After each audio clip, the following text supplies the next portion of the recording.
When Chris Tucker is around, keeping a straight face is almost impossible. His infectious energy and effortless humor have a way of turning every conversation into comedy. Ththese are his funniest moments. What is your family's reaction to your success? Oh, they all quit their jobs when they found out I was making $20 million a year. They said, we rich, we rich. I was like, no, I'm rich. You get your jobs back before it's too late. Knowing a few famous faces is part of being a celebrity. But when it comes to Chris Tucker, it feels like he knows absolutely everybody. He knows everybody. Like, I'm not even kidding. You can bring up a name. It doesn't matter if it's like Muhammad Ali, Paul McCartney, Jesus. You know, Chris is like, yeah, that's my boy. I'm like, what do you mean that's your boy? How do you know? What about like Stevie Wonder? You know Stevie Wonder? I know Stevie. Stevie's, oh man, he called me. Keep trying. You're gonna have to go way deep into Stevie Wonder. Muhammad Ali is one. He was like, yeah, I met Muhammad. I know Muhammad. Muhammad Ali. Muhammad Ali? He said, you a funny mother Tucker. I said, did he really? Met Mandela. Met Mandela. Oh my God. Went to Africa and he was like, where is Chris Tucker? I want him to meet my grandkids. Now you know I want to be Chris Tucker.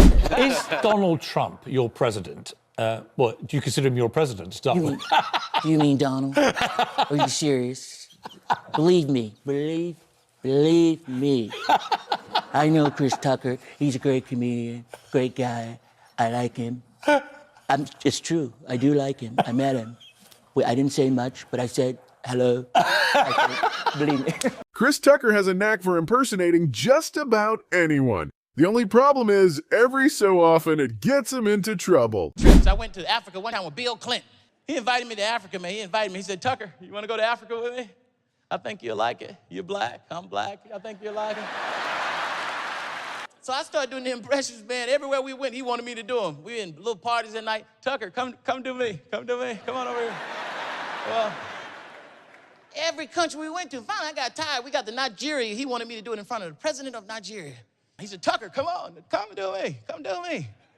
Don't act like that. Come on. I said, Mr. President, I'm tired. You know, it's been a long trip. Maybe I won't do it this time. Tucker, come on now. I need you. I done set it up now. Come on, don't let me down. You want to ride home, right? Huh? You want to ride commercial or private? You let me know, Tucker. That's a long-ass flight home, Tucker. That's a long...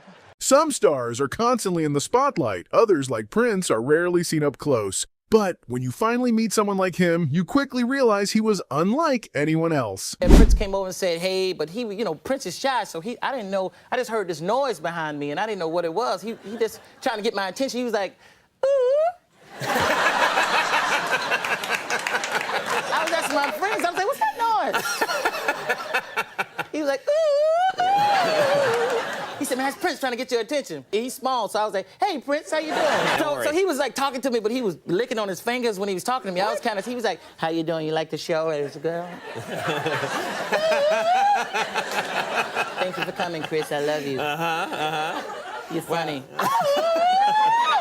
People think stars live in Hollywood. You live in Atlanta. Yeah, Atlanta. I'm from Atlanta. I'm from Decatur, Georgia. So I'm back and forth. I'm halfway in California. I'm halfway in Georgia, man. So I love it down there. Do they leave you alone in Atlanta? Sometimes it's because they don't see a lot of celebrities, so they be coming up to me, looking at me like, hey, man, you? I'll be like, yeah, I'm me. You? What you doing out here in the grocery store shopping? I've got to eat, too. I'm getting some food. Think I'm a superhero? Get away from my cart, man. Have you introduced Jackie to Michael yet? I don't know. I don't know. Michael wanted to meet Jackie, though. He always tell me, I want to meet Jackie. He did call me. I was just sleeping. He called my assistant to answer the phone. Can I have a... Who's speaking? This is Michael. My assistant. Michael what? Michael Jackson. Okay. Sorry. Then I hang up the phone. Then afternoon I wake up because I'm in a late night show. Then I wake up. You know, Big Brother. They call me Big Brother. You know who? Michael Jackson. I said no. Yes, Michael Jackson called. I said, why don't you call me? Why don't you call me?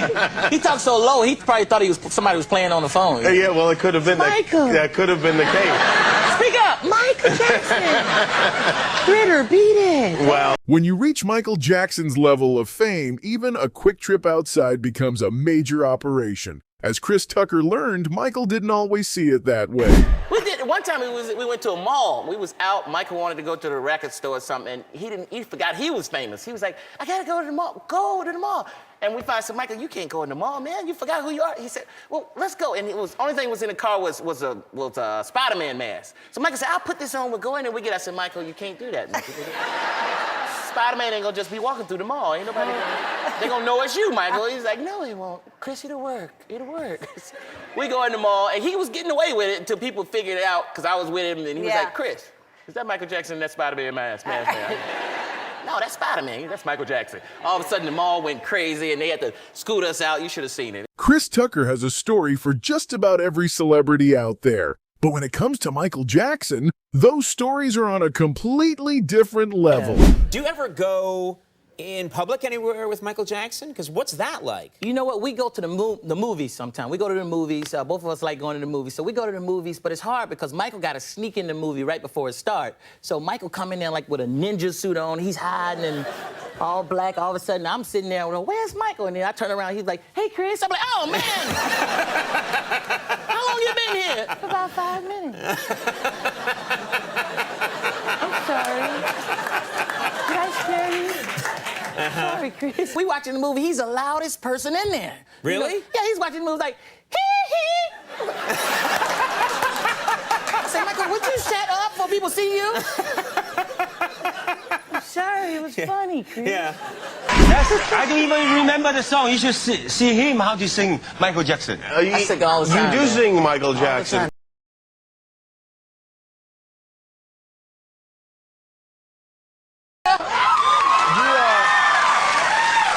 You and Michael, Thank you. That's an odd choice of songs, of all the Michael Jackson songs, to go with Dangerous. Having Jackie Chan as your personal guide through China sounds like a dream. But for Chris Tucker, the experience came with one unexpected catch.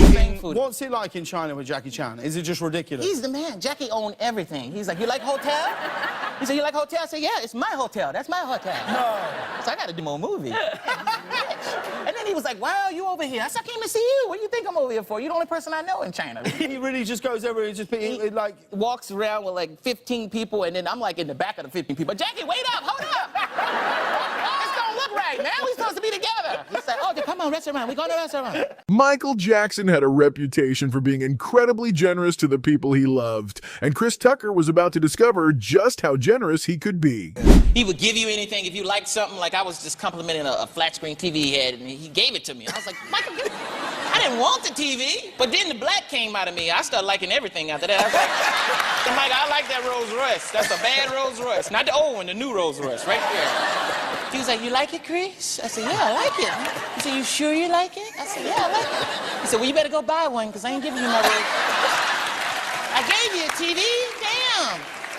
Most people assume Chris Tucker and Michael Jackson had known each other for years. In reality, their friendship began with one surprisingly expensive decision. I spent a lot of money to see Michael. I took a private plane to New York because Michael told me, you know, when you finish with Rush Hour, come see it. So I knew he was there. I called him before I went because I was going there for something else. And I didn't hear anything. So I got on that same private plane, flew back to Los Angeles. You know, I was done. As soon as I landed, I got a message from Michael Jackson's office, like, Michael, I want to meet you tomorrow in New York City. I was like, what? I went right up to the captain's seat, and I said, take me back to New York. They said, well, is this going to cost? I said, I don't care. You got my credit card. Just take me back. The bond between Chris Tucker and Michael Jackson was unlike anything you'd expect. But there was one night that tested it like never before. I went over Barrett Gibbs' house from the Bee Gees. You know, Barrett Gibbs. I was like, damn, this is fly. And all of a sudden, both of them started singing. They were singing, How Deep Is Your Love? I said, God damn. It was just me and a dog looking. The dog was even surprised, like, damn, this shit is fly. So they started singing. Michael started singing first. Man, I never heard him sing live before. He was like, how deep is your love? How deep is your love? I really need to know. And then I got caught up and came in. Come to you on a summer breeze, and you know I can say, and you know it. And Michael was like, Chris, no. Once Chris Tucker started making serious money, he made a few classic beginner mistakes. And this one might just be the greatest of them all. What did you spend money on? I was spending too much money. I was just acting crazy. I bought 2 houses right next door to each other. It was crazy. I said, I'll take that one too. I don't want nobody to mess with me. I was borrowing stuff for myself. You got some sugar I can borrow? You know we got some sugar. I'm you and you me, man. Not everyone was chasing Chris Tucker's money, though. His Rush Hour partner, Jackie Chan, was dealing with the exact opposite situation. First rush hour, Jackie Chan would give me a gift. Every day he'd send it to my trailer. Yeah, I'm like, what is going on? I'm like, he's so nice. And I had to buy him something out the wild. I said, I gotta get him something. But then I realized he's from China. They make everything over there. He was getting it for free anyway. But my brothers, they was all laughing at me like, all right, I'm gonna come down there and see you perform. And I invited them down to the comedy club, and they was down there, and I was on the list, but you know, being a comedian, you might not get to go up. It's not guaranteed. So I didn't get to go up that night, so I had to ride all the way home. And they was in the car. I thought you was a comedian. You know, God, you didn't go up and all this stuff. And I said, okay, one day I'm gonna go up. Y'all gonna see. So now they ask me for money every day, and I said, I thought you was gonna pay me back. You don't have your family working for you. Okay. In the comedy club, because my family worked for me in my comedy club, and I went there. The club wasn't making no money, but everybody had new cars, and that's what. My brother was drinking up all the inventories. I gotta try this stuff, man. Make sure it ain't small. I said, man, you know, How long did it last? about a year. That was it. Who made the call to shut it down? I did. I was did. like, this is over. I'm not making no money. This is gonna mess up my movie money. Were they upset with you? My dad was upset with me because he was the cook. He was like, what am I gonna do now? I said, be my daddy.